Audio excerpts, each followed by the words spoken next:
पाहिजे, माझ्या मुलाबाळांचं भलं झालं पाहिजे, म्हणून तो रात्रंदिवस आपल्या फिरत असतोय.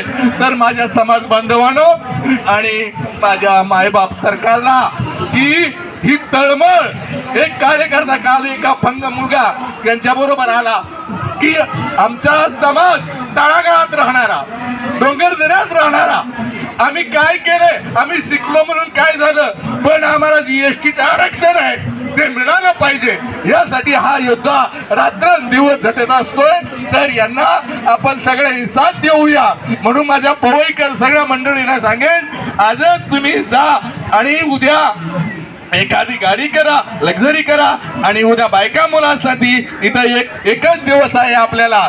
तर मित्रांनो, ही आपली चळवळ आहे. ही चळवळ अशी चालून आपण आरक्षण घेतल्याशिवाय जायचं नाही, असं दीपक भाऊ काल डोळ्यात पाणी आणून त्या वार्ताहराला सांगत होते.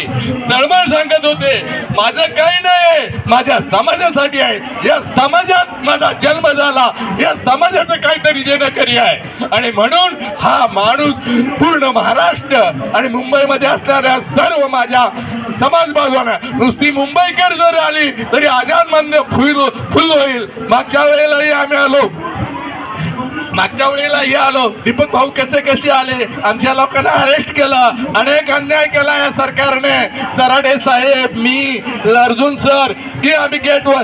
पण काय, ज्या वेळेला आपली संघटना मजबूत असते, एकीचं बळ दाखवायचं असतं, त्यावेळेला आपण आणि जसं बळ निर्माण केलं होतं, पण या मायबाप सरकारनं आमचं आंदोलन मोडीत काढलं.